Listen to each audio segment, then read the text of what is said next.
I think we're going to start now. I think I gave a couple of minutes there, so we'll begin. What I'd like to do first off is say who I am, and hopefully you can be brave enough to say who you are after 22 hours of listening to people talk. I imagine we're all quite confident enough in sharing who we are. My name is Michael. I was born in Scotland and grew up in Canada. I was educated there up to university level, and then I worked a year in Canada and found that it wasn't work for me as a teacher because of the senior population where I lived. So I headed across to England for a year in Scotland, where I've set up camp, and I've now been in Scotland, based in Scotland, since 2000. I have taught in a variety of primary schools and across in Poland for a couple of years. I've also had the opportunity, the much liked opportunity, to work with a company called Sundog, and they're a company that makes education games for kids. I wrote their math curriculum. I organized it into the 19 centers it now uses, with I think 7 of them being in the US. 2 in Canada, Australia, New Zealand, Singapore, and 4 for the UK. So there's Scotland, England, Wales, and Northern Ireland. Since leaving there, I've set up my own company called Fill the Gap Learning. And my goal is to work with organizations, work with schools, work with individuals to make learning make sense in terms of what we write for what we're going to be doing and in terms of how we deliver it too. Now I'm going to stop for a bit, and hopefully someone will take the conch and have a chat about who they are and why they see themselves, particularly with regard to reporting. Before I go, actually, reporting, I have found that in Scotland, what is often a template for reporting is I sit here, you sit there, and I tell you what I think. And I've broken that mold as best as I can with the schools I've been in, much to the chagrin of other teachers, by saying, we're sitting here, let's have a chat. So if you don't mind, just a quick who are you and what you do and where you come from, if you like, and as well maybe just a bit about your perspective on reporting or perspective on working with parents and families.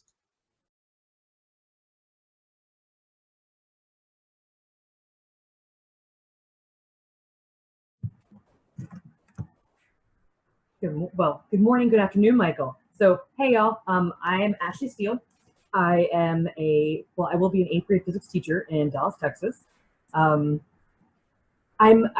interested to see what your definition of the word reporting is. I'm not sure if it's the same term we might call it like in the States, because I think basically it's like communicating with parents and making connections and including them in the classroom, correct? Would that be what you'd say, Michael?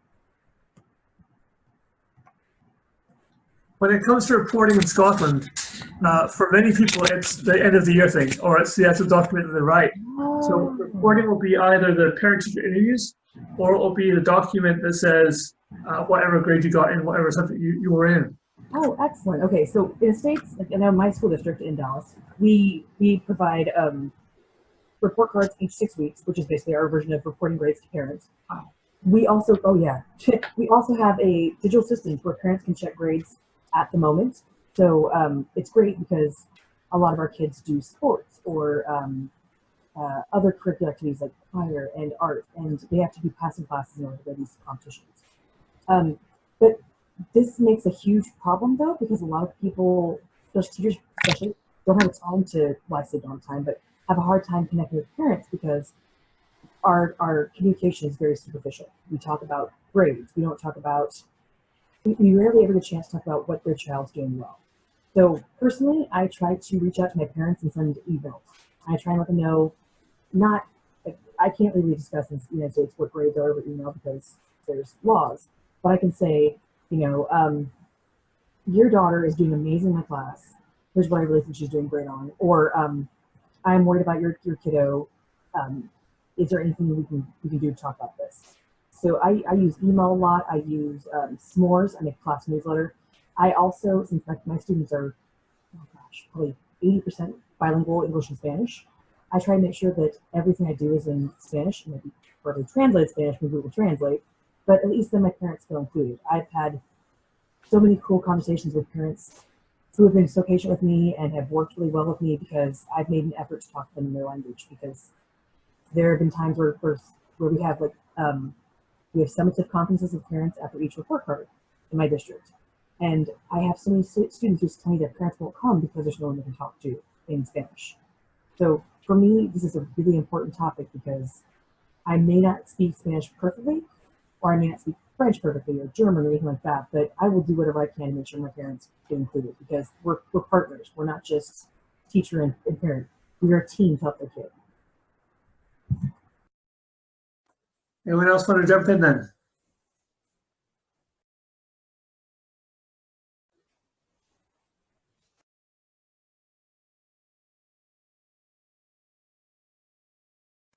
Okay, Kayla, if you want to speak, your mic is muted just now.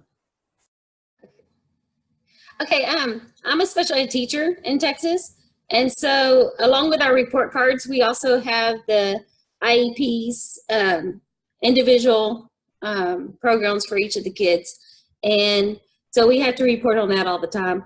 But the main thing is during the process of writing the goals and everything, you're really supposed to do it in the committee, but what usually happens is the teacher writes them all and does everything and has it totally prepared before we even have a meeting, and then the parent just sits there and says, yes, that's good, and signs off on it. And that's one of the things that I really want to try to change this year. I know we're overwhelmed with paperwork and meeting and doing all this stuff, but I would rather meet with the parents before the actual meeting and discuss what they want their goals to be for their child. Wonderful. Anyone else want to put their 2 cents worth in about how they see reporting happening where they are and what maybe they'd like to change? Hi, everyone. Sorry I'm a little bit late. I had to wait. I was hosting another session. Well, we changed the way we report parents this year, and we included videos after we got them approved by the parents, and the response was much bigger. The biggest change that we did this year is that we keep portfolios of kids, but actual documents or pieces of their work. Every child has a folder. So with the assessment paper in the end of the year, every parent got like this thick of a book of what their child did through the year. So it's like the element of the proof of their work and something something that backs up all of your decisions about their kid, kind of put aside the emotional segment of the communication.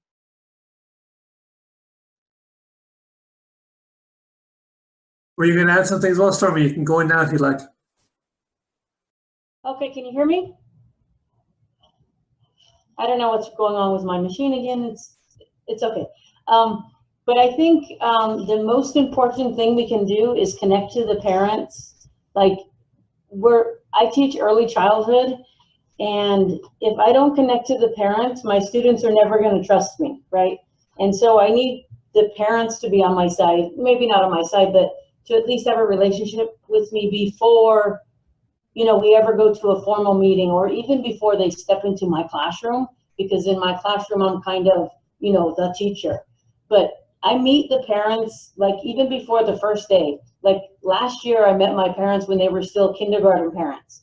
Anytime a kindergarten parent was in the hallway, I would, make a effort to, have an interaction, and, at least talk to them and build that relationship before I get there, right? And then on the first day of school, I will go to the parking lot and talk to a parent, and I think that's the most important thing we can do is step off of our teacher platform or, staff, whatever it is, and, connect to the parents. So I'm huge on connecting first, or nothing else matters, right? So that's all I wanted to share. Thank you. Wonderful. What I'm going to do now is I'm going to share a screen, and I'm going to share a screen of the Prezi page. For those who haven't used Prezi a lot before, just a really quick show on how you can add text, and it's really quick. So here I go. This is the presentation we're going to see in a second, and this is not the presentation as we'll see it on my screen. This is the edit page. You'll see all our names are here, and this is who's logged in and who's whom and who you are, with down here is Stormy at the very bottom. If I click on the screen anywhere, it opens the text box, and I can type it away. Oh, keyboard. There we go. So now, what I'd like us to do, first of all, if you don't mind, is if you feel inclined or feel confident to take part in this aspect of the presentation, which is the collaborative presentation creation, please on this first slide here, nearby communicating with parents, below it to the side of it, click somewhere and say bye in your name. It'd be nice to include you in the credits because, like I said, I hope that together we're going to make this presentation ours rather than it being any one person's. So that will be step one. Once that's done, I'm going to go with the presentation because truthfully, all that really is involved here is clicking and typing to add your text. If the text is too big, I think it is here, the small button A will make my text smaller, and if it's too small, it makes it bigger. And that's really, I think, all we need to do there with regard to editing this. All of the progress through the slide is done. I don't think we have to worry about that, but if you like, and I hope you'll feel confident enough to do so, please just click on the screen, type in a comment, I think this, I think that, whatever it happens to be, knock yourselves out. So I'm going to leave this page now. I'm going to go to the actual presentation. And as I'm going through here, it's this tab here. This is the actual presentation. I'm going to go through here one slide at a time and talk a bit, and hopefully you will also talk. I really hope you'll talk a bit because I don't want to be taking control of this session. It is what I'm hoping truthfully to be a collaborative session. So I'll go through a bit here, and again, whenever you like, please stop me. Whenever you like as well, add to the edited page. And as you'll see along, one second, you'll see along the side here are the different numbers, and they are all the different pages I have in the presentation. So as I'm going through my presentation here, one at a time, that is what all of those numbers are for in the edited page. They won't show up here yet on this page. They'll show up at the very end once it all saves. So again, like I said, please on this other screen here, please feel free to add your own thoughts about what you'd like to add into this presentation when it comes along. Please add your name. It'd be really cool to have an idea of who else was taking part in this session, and then we'll just go. Okay? So, Michael, I'm sorry to interrupt you. Could you just please share the link again? I deleted it by mistake. if you go into the chat part of the Zoom page, you'll see that the link is pasted in there. Do you see it? Okay, I'll try and find it. Thank you. If you don't, I'll unshare and I'll write it in again. Mm-hmm. Do you see it?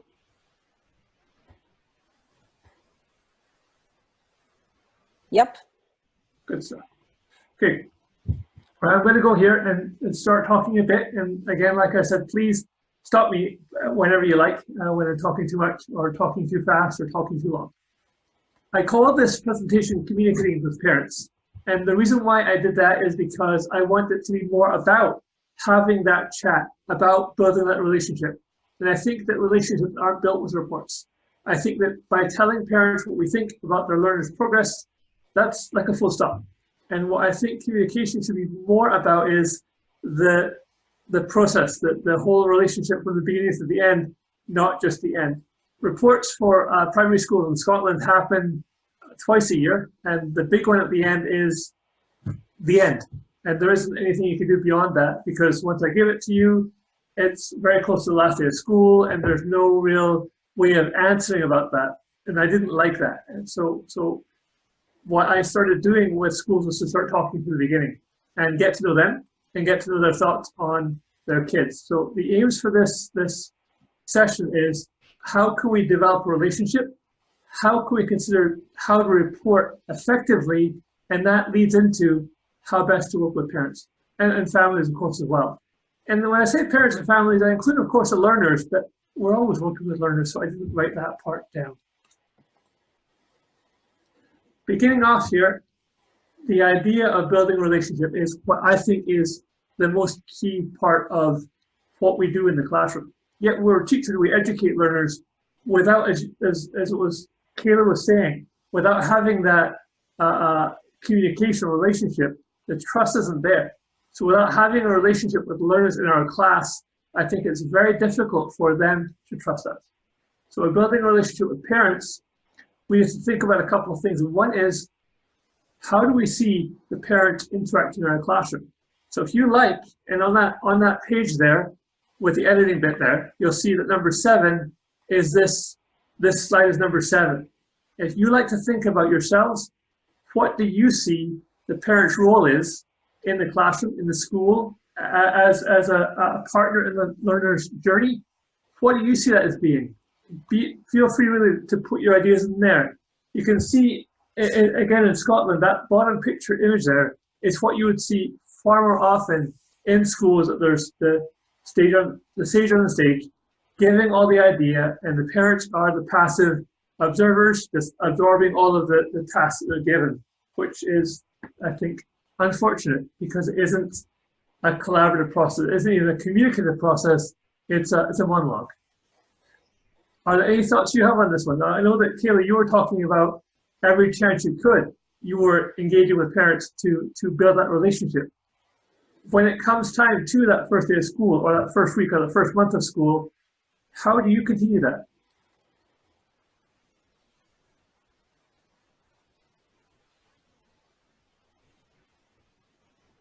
If you're talking just now, you are still muted, Kayla. Yes, I've never worked with Prezi before, so I'm trying to figure it out right now. I've got an upside down screen. I'm not really sure what I'm doing. Again, the goal isn't to learn Prezi. The goal is to take part. So you see, there's someone who's listening, type it in. I'm not even on the screen anymore. I don't even know how to get it back up. Well, then that's fine. You can really just watch this now. But when you're watching, you can be sharing things verbally, and one of us who are also watching can be adding your thoughts into the presentation. The question was how to continue it when we're at school. Yeah. We don't even communicate during the summer at all. So we won't even start up till school starts. I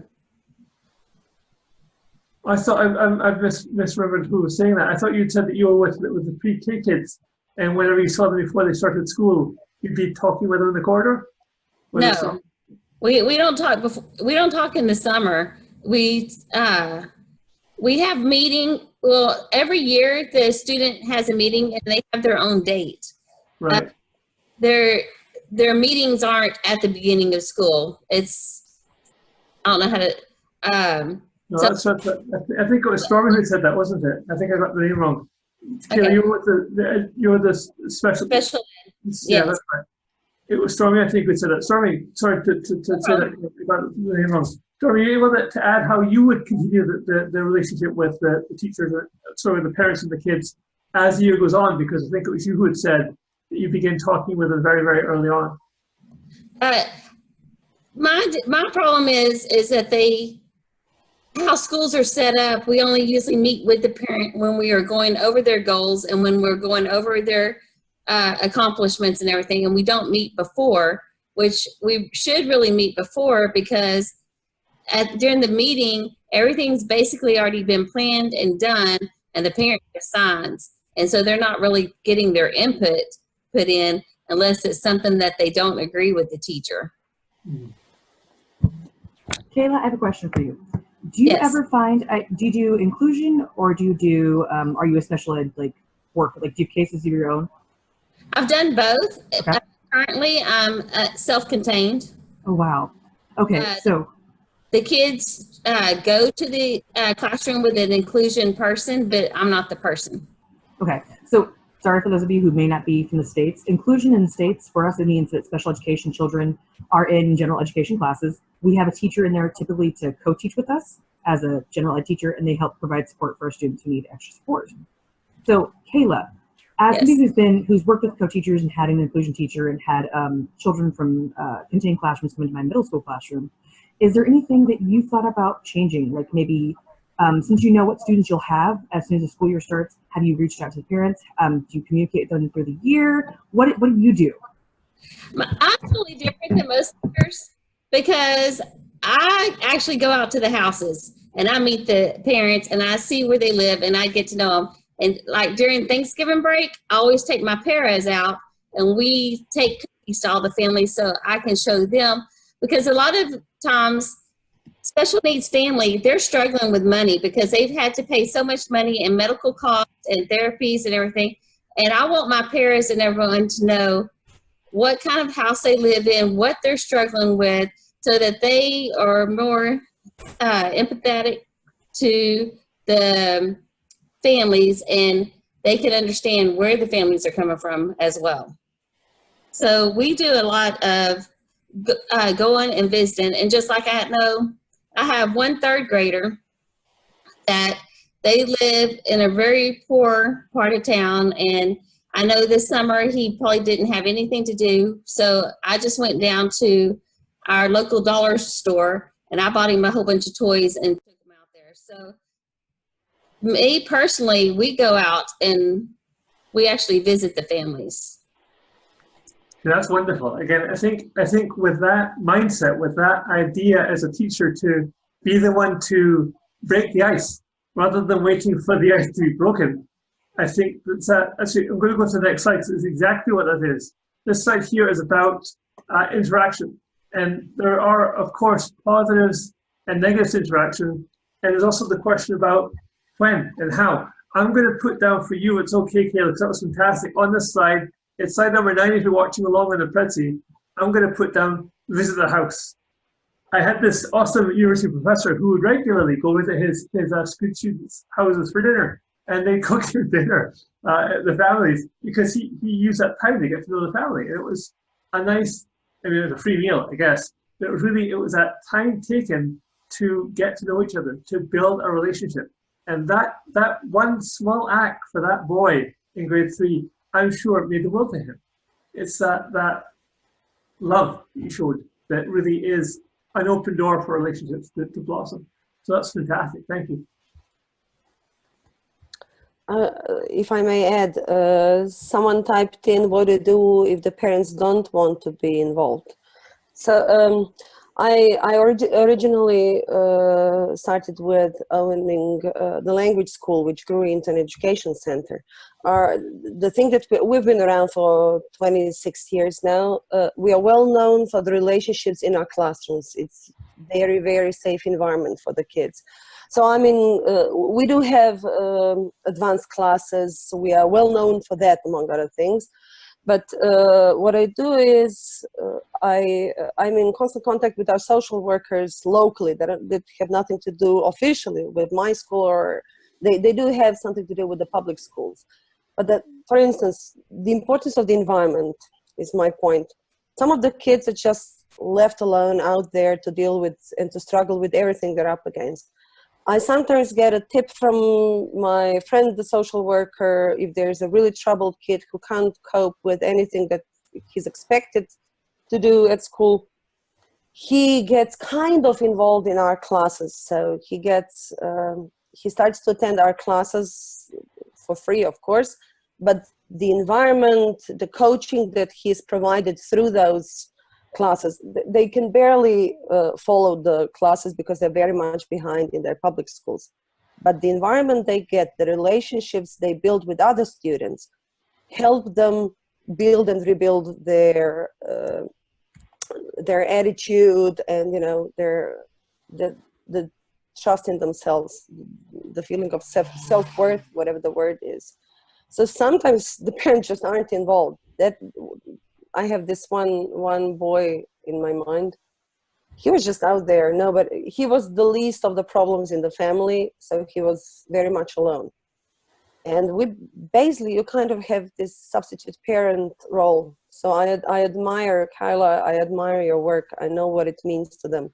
A toy or I don't know, I pretended my son grew out of his brand new sneakers so that he could finally have the shoes to come to my classes. And we always had some extra notebooks and pencils at school for him because he would never ask for anything. He was taught not to ask for anything. So sometimes it's easier to leave the parents out of it, sadly. I'm going to go forward then with that talk there about how, when, and how often. because I think it is really a case of the circumstance. I think it really is a case of as well the parent's position, and as you're saying with that example there, Latka, as well, it's different within the family how different learners will respond to the input. I can say though that this next part here, when it comes to being proactive, and that was again, Kayla, you were saying this boy, this third grader, wasn't in trouble. And what I have found often that happens in schools where I've been teaching is that when they're bad or when they're misbehaving, when they're not doing well in the studies, then we get the parents in. And I think this part here of the communication, of the building relationship, of the reporting, is to think about when is it good and when is it less good to be proactive, because there are, of course, pluses and minuses to everything that we do. So if you can think again about this one here, about being proactive, and the examples that you gave were really clear for that, but can it be a bad thing to be proactive as well?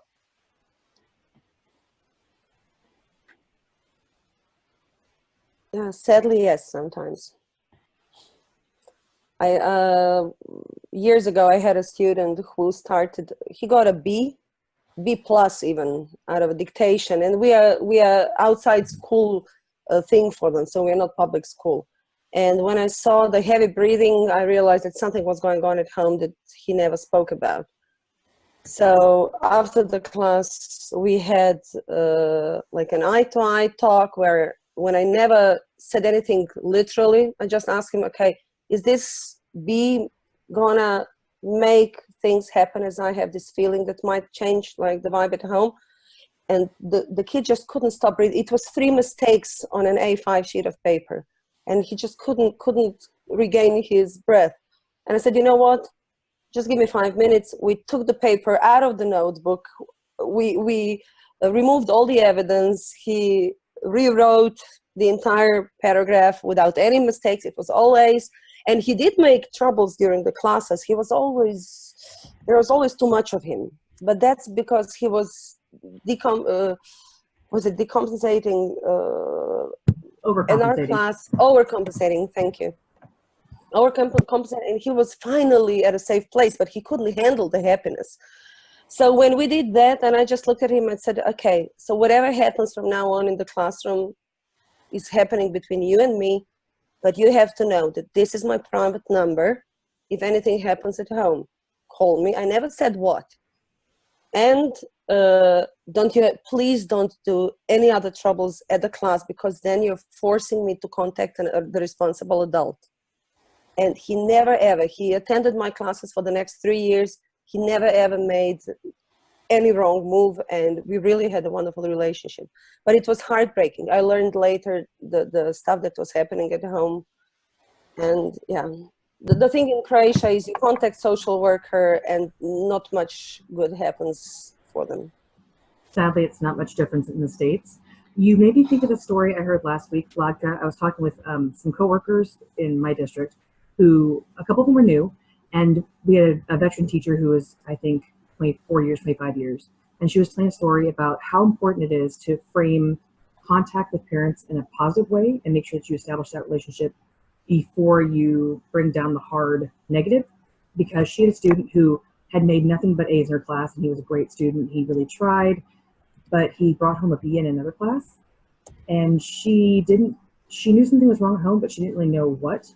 And unfortunately, his father beat him to death because of the B. And so, yeah, I know. So for her to say that to us, and for your story to echo that, I really think of the importance of our role as teachers and educators in general is not just to say the negatives to parents, and we shouldn't just wait until something's bad to talk to a parent, but we should also highlight the good. I find that my kids, especially my middle school kids, don't ever get applauded. All their parents ever hear is, oh, they did this bad, oh, blah, blah, blah. And it goes a long way to have them know that you sent something home, that they're just not even about grades, but you're doing great in this class, or this person's they're going to grow up and be a great adult. I think they're successful. But also the importance of if you create great connections with your students, you'll create great connections with your parents. Like Vladka, you pull them aside. I think about how if I have students in my class who act just out of the norm, I'll pull them outside and be like, hey, really, what's wrong? And until they know that you're actually going to listen to them, they're not going to ever act correct, or they're not ever going to gain anything from your class. I think about, I had an example of a student who yelled at me, would have never done this. This is not, she was not ever like this. And I found out when I pulled her in the hallway, she thought I was mad at her. I was like, okay, baby, what's wrong? Her parents were getting deported.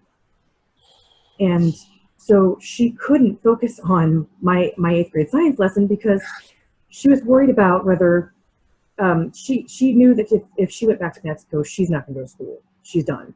But she was more upset about her 7-year-old brother because he was in 1st grade. There is no school near their ranch in Mexico, so he's not going to school. So thankfully, like, her talking to me opened up a communication line. Like, her parents and I actually became very close. I actually wrote them a, I don't know, testimony or some kind of like statement for their attorney. And so thankfully, her dad's hearing has been stayed for 5 years, so they can finish school, and so her brother can actually get somewhere in school. But had I not had the connection with the student, I would have never had the connection with the parent. So, I mean, this is why it's so impactful. Like, we don't realize how much impact we have on our kids and our parents, but we really do, and they have the same impact on us. To jump in just for a bit and then I'll be quiet again for a while. As a comparison, again, in Scotland, what you have in Scotland, which is quite a wide range of setups for the school system itself. The last school that I was in, the teachers were complaining because they didn't want to talk to parents in the morning. And I thought, wow, really, that's really sad that you don't want to engage with the people who are caring for the learners in your class. So what the school did was they painted a line. They painted a line that the parents couldn't cross in the morning or in the afternoon, and they painted dots that the kids were to line up at on the other side of the line. So the parents will come in, they'll let the kids go, who will then cross over the line, and the parents have to stand behind the line, thereby not interrupting with the parents, with the learners. I crossed the line. I thought, come on, it's ridiculous. And so my point was, I want to tell you how well your son or daughter is doing, or I want to tell you what's happening now. So I want to find a few parents in the morning. Okay, I'm going to be 2 minutes late for class. You know what will happen? They'll put their jackets away. They might get their pencils out. And it was just that ridiculous nature of, I must have control. I thought, what are you doing?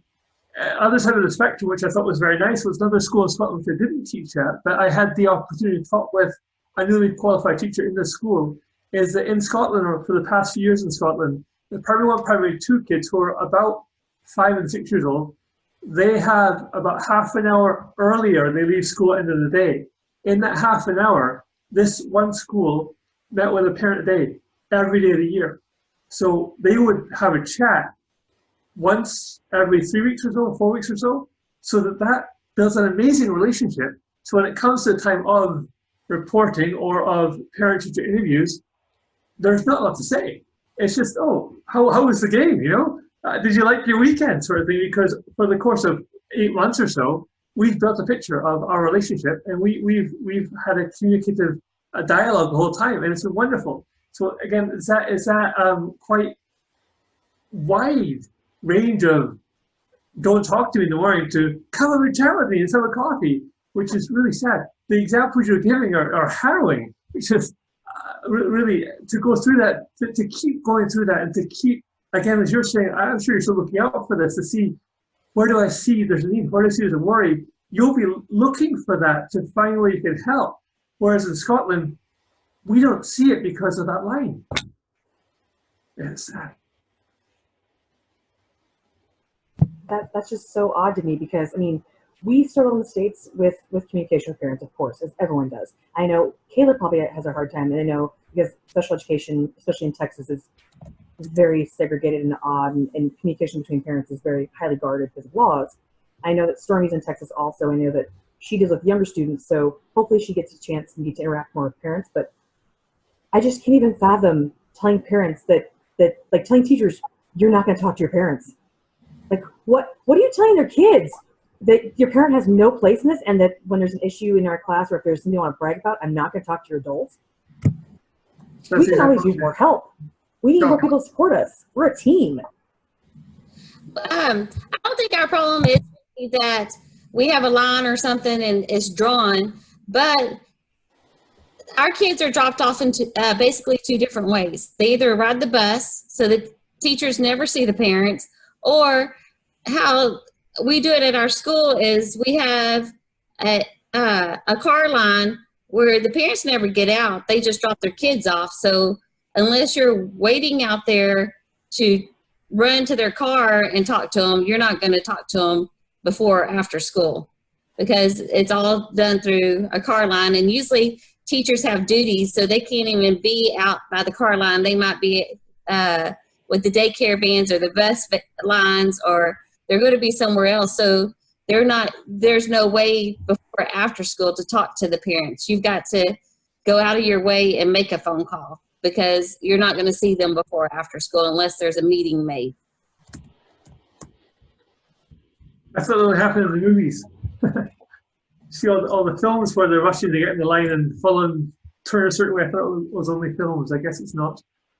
I put down, for the pluses and minuses here, I put down ideas about reaching a better relationship in terms of what people do, who people are, and how people feel. And the minuses I'm putting down, time is a minus, because like you're saying just now, Kayla, you don't have the opportunity to do it. So to be proactive, you'd have to go above and beyond to try and catch a car. And the truth is, it's almost contrary to what the system is that you have in place, that you're almost dissuaded from, not physically in that way like the line is in Scotland, but it does not encourage communication between the adults there when they're dropping off and then skedaddling.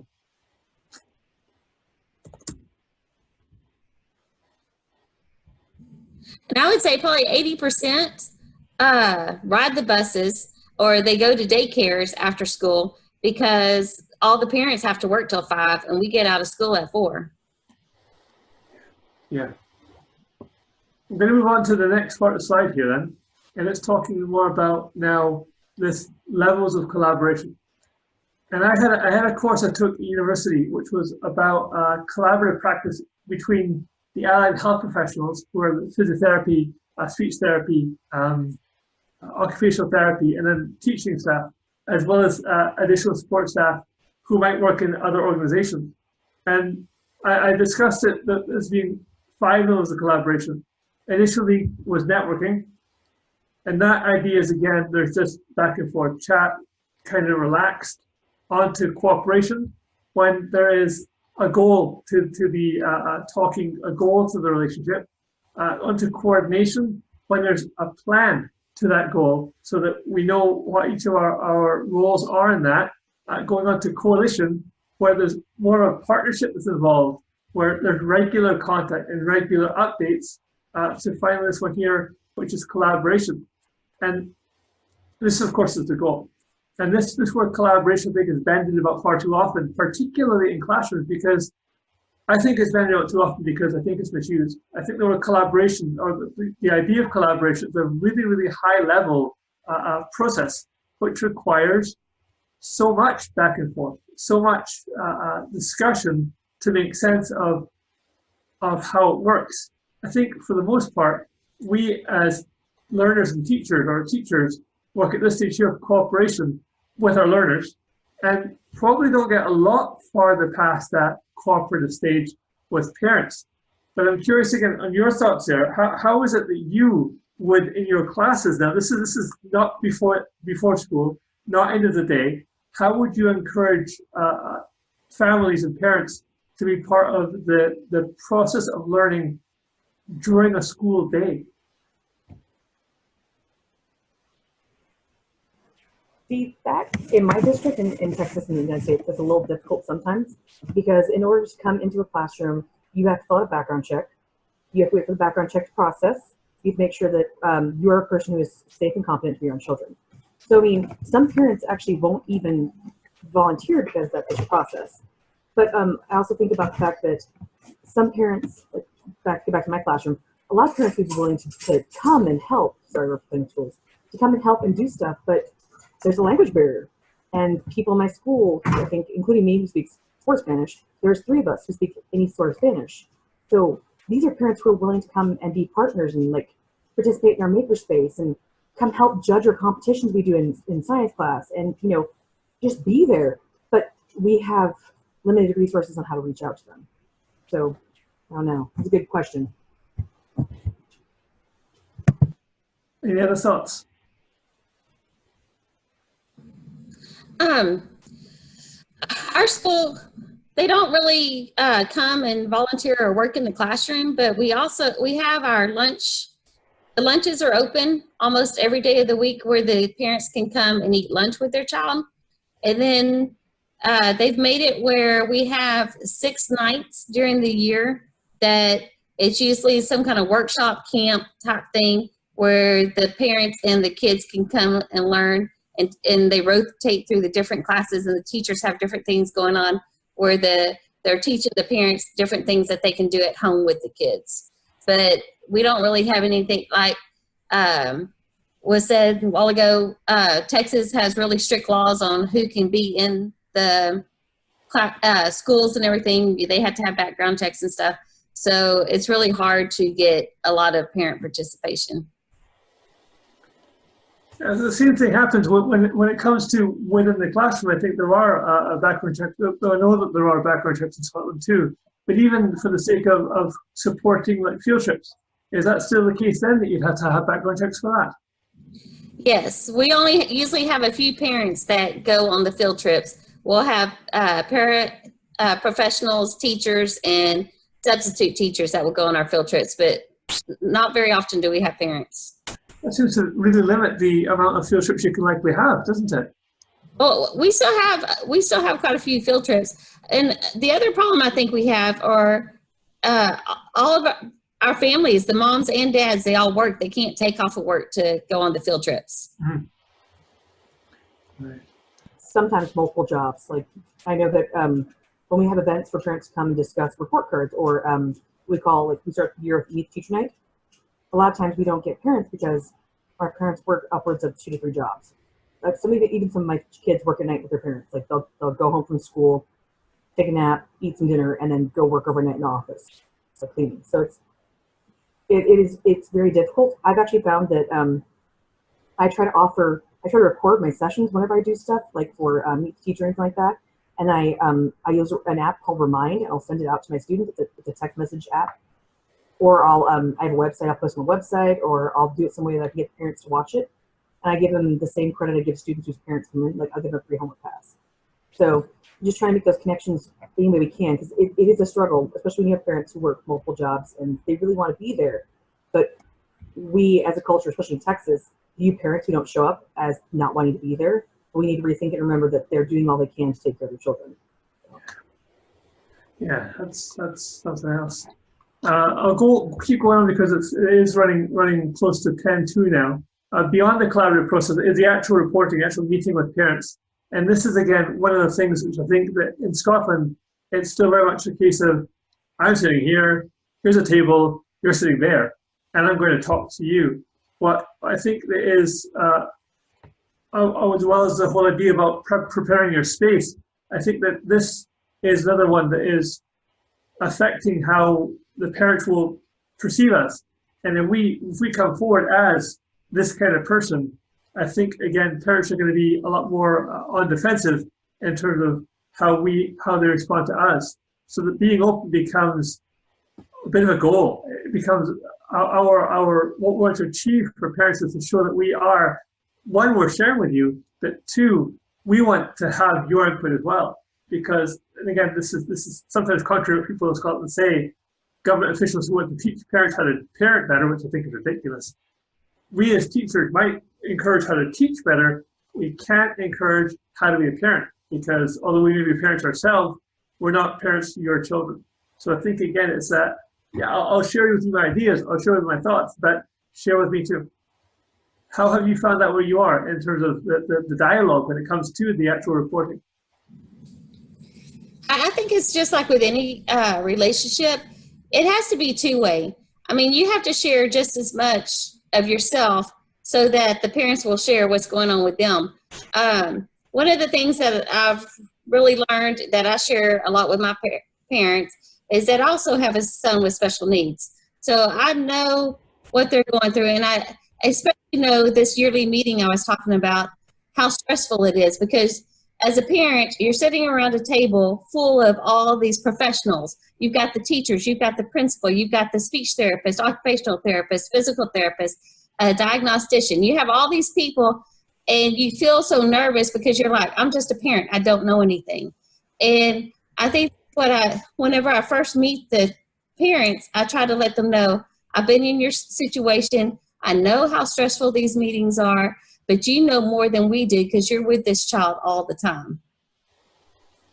That's not correct. That's not done in Scotland. I think that again, it's that mentality of, I know more than you do about your son or daughter's learning. It's just, it's a sad thing because, again, as you're saying there, the parents are already coming in nervous.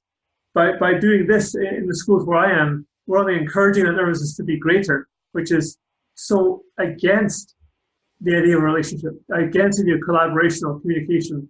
They're going to close up and they're going to become that passive sponge to take in all the information without making this meeting better, richer, fuller by providing the insight we don't have in the classroom. Your son or daughter could be amazingly artistic, but I could be a math teacher. I'll never know that.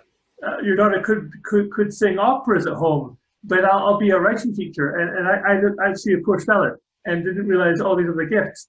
So that by, again, being open and opening yourself with the way you present yourself is another thing. And go along with that one too, beyond just the idea about how you look, it's how your room is. So when I have a situation and I'm sitting in my chair grander than your chair, more comfy than your chair is small because it's for a primary 2 class, you have to sit in a small chair. It's this idea about, and I'm in charge.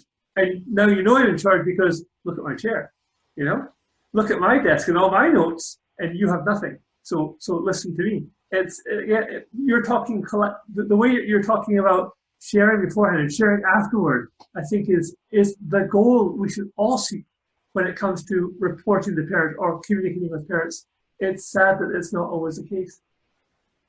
Is there something you have gone through? Is there a process of some kind you would say that you have learned or experienced over the years with your class, with your school, that has come from a place which is closer to where I have been to closer to where you are now? Would you say there has been a shift? I think about Kayla. I know that she, our special ed meetings are really kind of awkward at first because we focus a lot on the laws and what the state says a child should do. But I think about how a lot of times they're presented in the very, pardon my term, Scottish tradition of education. They talk at the parent. They don't identify, we use a lot of acronyms that if you don't know what they mean, they're useless, really difficult acronyms. And so I think about how when I first started teaching and sat in those meetings, that's what they were. And then after having been a teacher for 5 years myself and having gone through my graduate program and learned more about special education and my role as a principal, I took the time out of meetings when people who were running the meeting wouldn't, to explain what all this meant to the parent. And it's weird how it made such a huge, huge change. These parents now, I haven't taught their kids in 2 years, but I still get messages from them of that their child passed a big test, or one of their daughters was a dancer, and I get pictures of her competitions. And it's weird to have to be in a meeting that all teachers hate. We hate those meetings because we don't ever get to say anything positive. It's usually seen as a very negative meeting. And we try to include students in these meetings too sometimes, but we don't set it up in a way that makes them feel good about themselves. It just sounds like we're talking about them without them being there. So these are all things that I'm thinking about when I'm working on my classroom, because when I talk to parents, either I talk to them, virtually, or if we do meet, we don't meet in my room, because parents don't, and especially in my school, you don't leave the conference room. Parents can't come to your classroom. It's a big deal because they're afraid that parents might interact with children. I'm like, conference rooms are so informal and so cold. My classroom is you walk in my room, you sometimes have a problem finding me because I'm on the floor. I'm on our bouncy balls. I'm sitting on top of the counters. I'm wherever my kids are doing whatever they're doing. And so I'm like, that's not who my kids see. That's not who I am when I see the conference table. So why should I be able to communicate with parents? It boggles my mind. I think another thing wrong with our meetings is we focus so much on what the kid can't do instead of what they can do. So many times we talk about their weaknesses so that we can discuss what goals they're going to accomplish and do the next year. And we don't say the positive things about their child. And so, I'm in a master's program, and I just wrote a paper on this. the parents already know what their kid can't do, especially if it's in special ed. They already know their kid's disability. They already know all the things their kids struggles with, and they don't have to be reminded all the time. And that's what I've wrote in this paper. I'm like, I'm a parent.